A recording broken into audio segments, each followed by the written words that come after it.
aqui mais uma vez para comentarmos e falarmos um pouco mais da lição da escola dominical. Falamos aqui da Igreja Assembleia de Deus, cidade de Parnamirim, congregação de Boa Esperança, sob a liderança do pastor James Costa. Estamos aqui com o professor Diego e com a minha pessoa, irmão Edson. Iremos hoje comentar a lição de adulto, a lição de número 8. Mas antes de iniciar a lição, eu quero lhe convidar para se inscrever no canal, para dar um joinha, para compartilhar, para que essa mensagem possa alcançar mais pessoas e com certeza a palavra de Deus será propagada e edificará muitas vidas. Dando continuidade à lição desse trimestre, nós iremos falar hoje a lição 8, que tem como tema a sutileza do enfraquecimento da identidade pentecostal. Então nós estamos aqui falando durante todo esse trimestre sobre algumas sutilezas, sobre alguns ataques que estamos atingindo a Igreja de Cristo. O texto áureo encontra-se em Atos capítulo 2, versículo 4, e diz o seguinte: e todos foram cheios do Espírito Santo e começaram a falar em outras línguas, conforme o Espírito Santo lhe concedia que falassem. A verdade prática diz o seguinte da lição: a doutrina do batismo no Espírito Santo e o falar em línguas, como sua evidência, são um distintivo pentecostal mantido pela nossa igreja. E a leitura bíblica em classe encontra-se em dois textos da Bíblia. A primeira parte encontra-se em Atos, do capítulo 2, do versículo 1 ao versículo 4, e 1 Coríntios, do capítulo 12, do versículo 7 ao versículo 11, o qual você poderá ler durante a aula da escola dominical. Então, a introdução da nossa lição desse trimestre, desta lição 8, vai falar que vamos estudar sobre a identidade pentecostal, né? E a relação dessa identidade e a relação também com o Pentecoste bíblico, que teve origem ali no Novo Testamento, onde houve a manifestação do Espírito Santo, o qual nós iremos falar um pouco a respeito disso. Porém, nesse contexto do Pentecoste, nesse contexto bíblico de Pentecoste, existe também a negação atual dos dons espirituais. Aqueles que acreditam e dizem e afirmam que esses dons espirituais, eles ficaram para o tempo apostólico, são do tempo do início da igreja e não são para os dias atuais. Então, nós iremos também falar sobre esses negacionistas dos dons espirituais, que eles não são atuais, conforme esses que defendem essa doutrina, esse ponto de vista. E também sobre a negação que o falar em outras línguas é uma evidência física do batismo no Espírito Santo, como nós pentecostais acreditamos. Então são desvios doutrinários, né, que surgiram aí ao longo da história da igreja e que insistem em permanecer em alguns aspectos e alguns sutilmente têm ganhado força esse movimento que tenta negar a atualidade do batismo, a atualidade dos dons espirituais, do derramamento do Espírito Santo. Amém, glória a Jesus. E no primeiro tópico da nossa lição temos como título o Pentecoste bíblico. No primeiro ponto desse primeiro tópico nós vamos ver o aspecto de promessa do Espírito Santo. Uma coisa que precisamos ter em mente é que o evento ocorrido lá em Pentecoste, no Novo Testamento, é na verdade o cumprimento de profecias antigas. A mais conhecida delas, talvez a mais clássica referência, seja de Joel, onde o Senhor afirma que nos últimos dias derramará do seu Espírito sobre toda a carne. Mas o autor lança essa lição, essa revista, partindo dessa premissa. O que nós vivemos hoje é o cumprimento de profecias e tipos que houveram no Antigo Testamento. Na verdade, a descida do Espírito Santo em sua forma plena, como havia sido profetizado, acontece no Pentecostes. Mas nós vemos já no Antigo Testamento homens e mulheres de Deus sendo cheios do Espírito Santo. Nós podemos citar Davi, por exemplo, na ocasião da sua unção, está escrito que o Espírito do Senhor se apoderou da vida dele. Esse é um exemplo. E muitos outros, nós vemos os artífices do templo sendo capacitados de forma milagrosa para fazer as coisas ou os utensílios do templo também uma forma de expressão de um dom espiritual. Estamos falando do Antigo Testamento. Então o comentarista da lição começa essa lição lançando esses fundamentos, que o batismo no Espírito Santo, como nós conhecemos, é o cumprimento de uma promessa feita no Antigo Testamento.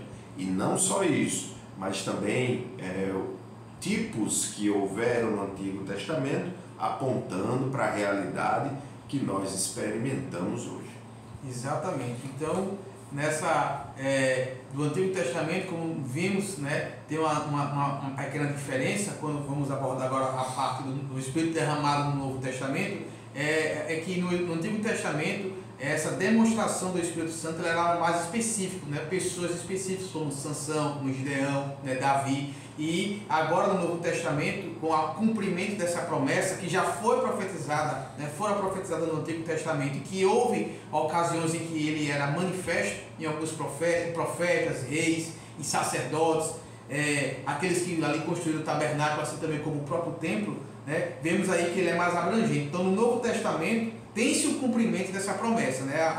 Existem vários relatos no Antigo Testamento, o mais conhecido é aquele que já foi falado em Joel capítulo 2, do versículo 28, quando fala que vai derramar do Espírito Santo. E em Atos 2, vemos o cumprimento, né? No dia de Pentecostes, né? 50 dias ali, após a Páscoa, vimos o cumprimento ali em Jerusalém dessa promessa ali naqueles que ali se encontravam. E vimos então quando se cumpre o derramamento do Espírito Santo, não é algo mais restrito a algumas, o derramamento é todos que ali estão presentes, né? Independente de sexo, independente da idade, independente de etnia, de raça, né? Todos ali presentes que estão reunidos no único propósito ali, eles são cheios do Espírito Santo. Então observamos aí uma abrangência, uma universalidade, né, deste Espírito Santo. Então agora o Espírito Santo ele é para todos, né, sem distinção. Então temos essa grande diferença. Quando ele vem se cumprir,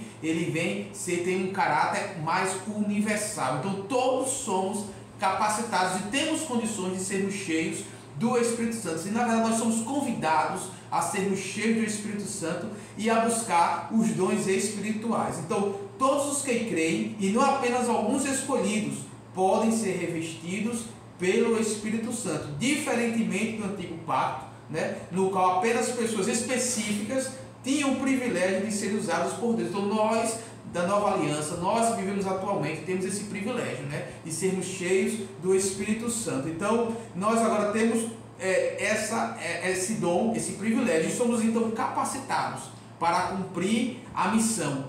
Qual é a grande missão da igreja? É a proclamação da mensagem do reino. Então, o grande propósito desse derramamento do Espírito Santo é para que, desde aquele início, daqueles primeiros cristãos ali reunidos, pudesse o Evangelho, o reino de Deus, não ficar restrito ali em Jerusalém, mas que pudesse alcançar ali os 4 cantos da terra, que pudesse se expandir. E nós somos convidados também para sermos cheios do Espírito Santo para continuar essa missão. Então, observamos então que os dons espirituais, que o derramamento do Espírito Santo, né, embora tenha esse contexto bíblico, ele é bem atual, né? Ele não ficou restrito ali, parado no tempo. Ele está presente atualmente na igreja. Então esse foi o primeiro tópico da nossa lição, qual nós vimos aí o Espírito Santo prometido, né, no Antigo Pacto, na Antiga Aliança, né, que houve manifestações em tempos e momentos específicos para determinadas missões e fins, e o Espírito Santo já derramado no Novo Testamento, com sua maior abrangência, para que todos assim pudessem ter o privilégio de ser cheio do Espírito Santo. Exatamente. E no segundo tópico da nossa lição nós vamos ver isso, o distintivo pentecostal da nossa igreja.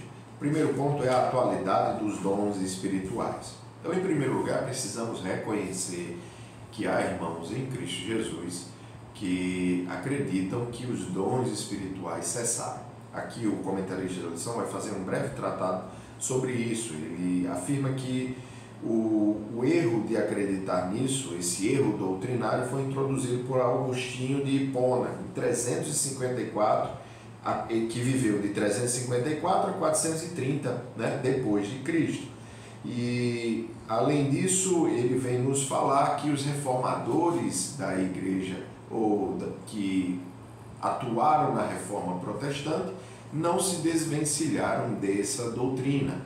Mas, queridos, a Assembleia de Deus é uma igreja pentecostal, tem isso na sua origem, no seu DNA, e nós vemos que não existe amparo bíblico para afirmar que os dons cessaram. Pelo contrário, o próprio Jesus afirmou: esses sinais seguirão os que creem. Não existe restrição temporal para isso, não há uma restrição para os apóstolos somente, não há amparo bíblico para acreditar que os dons cessaram. Agora, é preciso também reconhecer que há momentos de mais avivamento e menos avivamento, não é? Eu recentemente ouvi uma exposição bíblica e observando isso, né, como há um mistério aí do avivamento naqueles dias com Pentecostes, a propagação do Evangelho de forma massiva, e depois nós vemos que realmente é um arrefecimento por muitos séculos, né? E aí o domínio da Igreja Católica até a Reforma Protestante. Isso aí você percebe, se fosse visual isso, o arrefecimento pós Igreja Primitiva, né? A Idade Média, a Reforma Protestante e depois uma ascendência, né, espiritual até o avivamento que varreu o mundo no início do século passado, né? E, queridos, isso nessa exposição que esse pastor fazia, faz um paralelo, ele fez um paralelo com a chuva temporã e a serôdia, como Deus trabalha, né? Você tem a chuva de antes da colheita, depois da colheita, isso é bíblico, né? Isso é bíblico. Então, o avivamento para os últimos dias, assim como naqueles dias da igreja primitiva, e tudo é o último dia, né? Tudo são os últimos dias, né? Depois da ascensão de Cristo. Nós vivemos a promessa, né? Não há razões para acreditar que a igreja hoje não está debaixo da mesma graça, do mesmo efeito, da mesma ação do Espírito Santo que esteve nos dias dos apóstolos.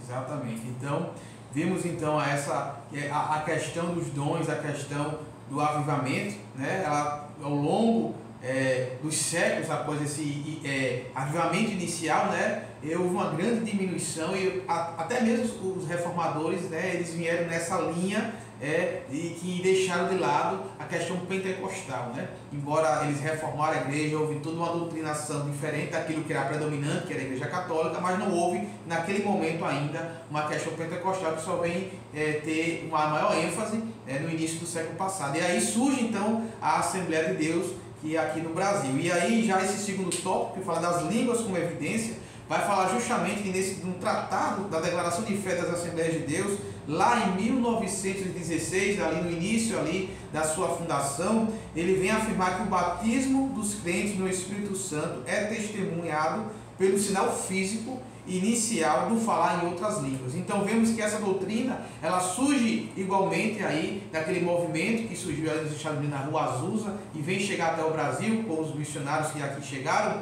e vem fazer parte da história da Assembleia de Deus. E vemos então que a primeira geração de crentes da igreja, né, acreditava fielmente nessa manifestação do Espírito. Ele vem até citar 3 nomes aqui, o comentarista, né? Ele vem citar William Durham, Gunnar Wingren e Daniel Berg, que acreditavam justamente no Pentecoste, né, na atualidade dos dons, na atualidade do batismo, e aí surge a igreja. E em contrapartida, que é justamente o tema da lição, as sutilezas que tentam negar esses dons espirituais, negar o pentecostalismo atual, vem surgir doutrinas, né, que de certa forma vem falar ao contrário dessas primeiras gerações de crentes. Então, sutilmente, doutrinas vêm falar que o falar em outras línguas de fato existe, contudo, não é para todos, seriam para alguns, e que não seria uma evidência realmente do batismo do Espírito. Então, observamos que sutilmente essa doutrina vem está sendo minada aos poucos em alguns locais, lógico, ainda não é de forma, mas está sendo aos poucos, e por isso que essa lição ela serve de despertamento, para que possamos estar atentos a essas novas doutrinas e esses novos ensinamentos que sutilmente tentam entrar. Então, e nos dias atuais tem ensinado e tem, de certa forma, mostrado o enfraquecimento desses sinais, né? Então, na atualidade, os dons espirituais e as línguas como evidências inicial do batismo do Espírito Santo, para nós, são distintivos da identidade pentecostal. É aquilo que diferencia, né, o cristão protestante histórico, vamos assim falar, né, os não pentecostais e os pentecostais. É justamente o batismo do Espírito Santo, e a evidência física desse batismo é o falar em línguas, assim como aconteceu ali no início da igreja em Jerusalém. Exatamente, irmão Edson.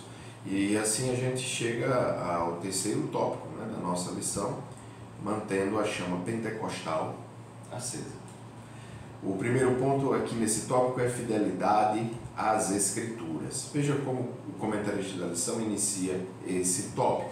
Uma marca distintiva dos pentecostais clássicos ou históricos era seu amor e fidelidade às Escrituras. Já foi dito que o movimento pentecostal surgiu em um contexto de reação ao liberalismo teológico. Então, como remédio para todo desvio doutrinário, só existe um. É a palavra de Deus como autoridade máxima. Eu gosto do que fala o apóstolo Pedro quando diz que nenhuma escritura é de particular interpretação, não é?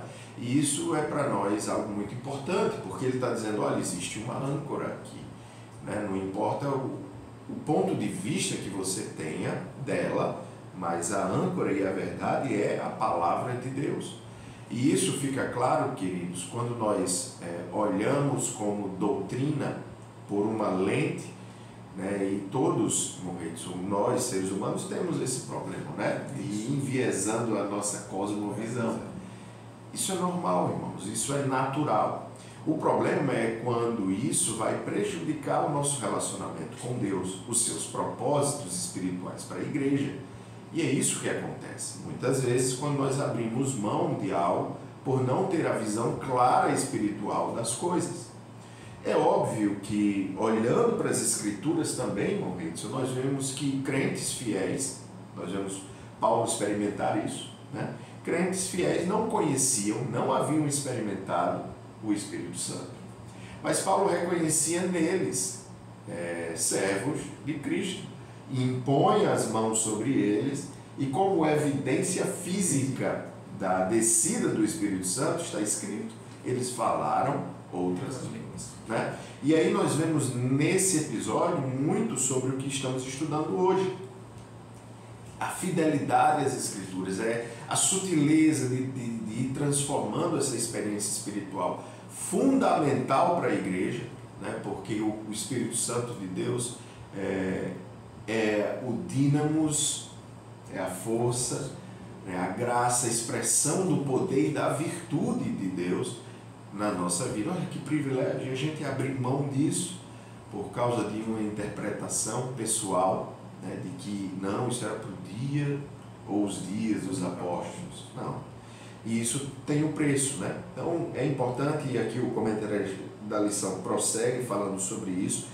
A palavra de Deus é a nossa única regra de fé e prática, né? Nosso objetivo é sempre nos aproximar do que Ele nos ensina, da sua vontade para a igreja expressa nas Escrituras. Então, se Jesus falou que esses sinais seguiriam os que creem com eles, não dá para entender diferente, né? Exatamente. Não dá para abrir mão dessa experiência que é também uma promessa, uma bênção para a igreja. Exatamente. Então, vemos então que, como é uma promessa, né, ela é contínua e ela é permanente, ela não cessou, ela é presente para nós, né, igreja atual. Então, e já partindo para a segunda parte do terceiro ponto da lição, do terceiro tópico, que é exercício dos dons espirituais. Então, o comentarista ele vai fazer justamente uma ponte, ele vai fazer referência ao episódio lá em 1 Samuel, capítulo 3, do versículo 1, que naqueles dias, né, quando Samuel, ainda jovem, servia ao Senhor, na época do profeta Eli, do sacerdote Eli, ele vai frisar aqui no finalzinho do primeiro versículo, ele vai dizer que não havia visão manifesta, ou em outra tradução, as visões naquela época não eram frequentes. Então observamos que naquele tempo da juventude de Samuel, quando ele começa a servir ao Senhor, as visões não eram frequentes. Então vemos aí talvez um momento aí de mornidão, talvez um momento aí em que o Espírito Santo, né, não estava tão atuante naquele momento. E é justamente por isso o tópico da lição, ele vai falar do exercício dos dons espirituais, porque na verdade os dons espirituais precisam estar sendo exercitados, precisam estar presentes na igreja, né, das mais diversas maneiras, como vimos na palavra do Senhor, né, que ele é fornecido e dado, né, conforme o Espírito Santo assim quer, para cada um. Então, para que nós não venhamos viver justamente essa época em que Samuel viveu, ali em sua juventude e no início ali, vamos dizer assim, de sua carreira ministerial, né? Vamos assim pôr. Então, que as visões não eram frequentes, que o Espírito Santo não atuava, né? E diferentemente depois do que vem acontecer. Então, parece ter se tornado algo extremamente raro entre muitos pentecostais. Até mesmo algumas igrejas pentecostais hoje em dia têm deixado adormecido, né? Esquecido até de certa forma a origem da igreja, né? Tem prestado atenção em outras doutrinas, em outros ensinamentos, se apegado a outras questões que não edificam na igreja e que tem perdido por vezes o foco e tem perdido justamente aquilo que tornou aquela igreja o que é, né? Justamente a igreja pentecostal, a manifestação do Espírito Santo, do batismo no Espírito Santo e a manifestação física desse batismo no Espírito, que é o falar em línguas. E aí o comentarista vai dizer, o movimento não pode existir somente como uma doutrina árida. Ele deve se expressar no dia a dia, através do exercício dos dons espirituais. O medo de possíveis abusos, né, como também infelizmente é visto em algumas igrejas, né, alguns abusos, alguns usos indevidos, né, que chega até certo ponto a escandalizar, né, isso infelizmente acontece, mas esses possíveis abusos que alguém possa cometer não servem como desculpa para que não venha se buscar mais esses dons, não servem como desculpa. Não podemos rejeitar as verdadeiras manifestações. Olha aí, como o comentarista vai falar, as verdadeiras manifestações. Temos que ter cuidado, né? Por isso que é preciso também ter os dons de discernimento, para saber o que é realmente do Espírito e o que não é do Espírito, que muitas vezes vimos coisas aí absurdas. Então, precisamos não podemos rejeitar as verdadeiras manifestações do Espírito por temer as falsas manifestações. Então é preciso ter sabedoria, é preciso buscar sinceramente, que com certeza buscando sinceramente o Senhor, né, Ele derramará no seu próprio Espírito, né, e assim conseguiríamos cumprir a missão, a capacidade para buscar e a capacidade para propagar o reino do Senhor, que é justamente o grande objetivo, o grande propósito, é que o reino de Deus se propague, né, seja manifesto na igreja, para que assim o mundo possa ver Deus manifesto, o Emanuel, é o Deus conosco, e uma das formas de sua manifestação é o seu próprio Espírito dentro da igreja e manifesto na igreja. Então precisamos ter discernimento, precisamos buscar os dons espirituais, porque esses dons são atuais. O Espírito Santo, ele é atual, o batismo do Espírito Santo, ele é atual, e precisamos ter cuidado para não entrarmos em caminhos que possa escandalizar com algumas doutrinas que venham aí manchar o nome da igreja ou escandalizar a igreja.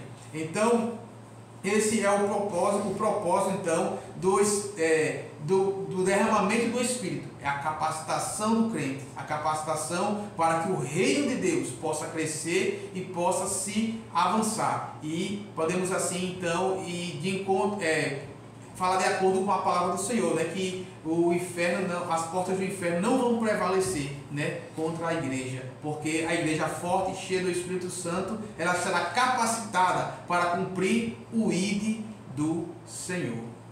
Amém, glória a Deus. E assim a gente chega à conclusão da nossa lição, né? E nela nós vimos todas essas questões, como o Espírito Santo e a ação do Espírito Santo e o batismo no Espírito Santo são um cumprimento de promessas e tem forte fundamentação bíblica. Que o Senhor nos ajude na nossa geração a manter a chama acesa. O que Paulo faz é incentivar, busquem com zelo os dons espirituais, sejam cheios do Espírito Santo. Então, queridos, que nós saibamos ter a sabedoria e que o Espírito Santo de Deus nos ajude, a nossa geração, a não deixar essa chama apagar, não deixar que a sutileza que tem invadido as igrejas, a sutileza de depreciar o movimento pentecostal continue avançando. Pelo contrário, vamos fazer com que ele recue e, pela graça e a presença do Espírito Santo, fazer cada vez mais a igreja experimentar a virtude que há no Espírito Santo, no cumprimento dessa promessa para nós. Obrigado por ter ficado até aqui conosco, que Deus abençoe sua vida. Não deixe de deixar o seu joinha, seu comentário, compartilhar esse conteúdo. Ele é muito importante, essa sua interação é muito importante para que esse conteúdo alcance cada vez mais pessoas. Fique na paz do Senhor.